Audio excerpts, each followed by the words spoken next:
Everyone, সবাই কেমন আছো? আশা করি ভালো আছো। আমিও খুব ভালো আছি। জয়িতা লাইফস্টাইল ব্লগে সবাইকে স্বাগত। আরও একটা ভিডিও নিয়ে চলে এসেছি আমি তোমাদের সামনে। তো ভিডিওটা হচ্ছে গতকালের। তো সেদিন তো ছিল দীপাবলি, তাই সবাইকে জানাই দীপাবলির অনেক অনেক শুভেচ্ছা ও ভালোবাসা রইল আমার তরফ থেকে। তো বন্ধুরা দেখো, আমি আজকে আমার পুজো করব।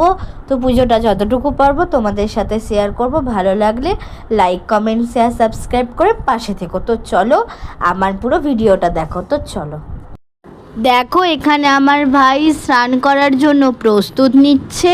তো দেখো বন্ধুরা, আমার ভাই আজকে এই জামাটা পরবে। তো চলো জামাটা পরে কেমন লাগছে তোমাদের দেখায়। আর দেখো, আমি এখানে ফুল তুলে নিয়ে চলে এসেছি। কত ফুল আছে, শিউলি ফুল, জবা ফুল, আর বিভিন্ন ধরনের ফুল আছে।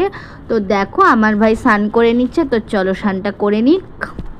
দেখো আমার ভাই স্নান করে নতুন জামা পরে নিল। তো বন্ধুরা তোমরাই বলো আমার ভাইকে কেমন লাগছে। আমার তো খুব মিষ্টি লাগছে। তো দেখো বন্ধুরা, আমি ভাইকে খেতে দিয়ে দিয়েছি আর সব ঠাকুরকে তোমাদের একটু দর্শন করিয়ে নিলাম। তো দেখো রাধাকৃষ্ণটাকে এত সুন্দর না, রাধাকৃষ্ণটা সত্যি খুব সুন্দর। তো দেখো পরপর আমি সব ঠাকুরকে দেখিয়ে নিলাম। তো চলো আমি এবার প্রদীপ, ধূপ সব দেখিয়ে নিচ্ছি এক এক করে। তো চলো। তো বন্ধুরা আমার তো পুজো কমপ্লিট। তো আমার পুজোটা এত দূরই। ভালো লাগলে লাইক, কমেন্ট, শেয়ার, সাবস্ক্রাইব করে পাশে থেকো। আর কমেন্ট করে অবশ্যই জানিও যে আমার ভিডিওটা কেমন হয়েছে। তো চলো সবাইকে বাই।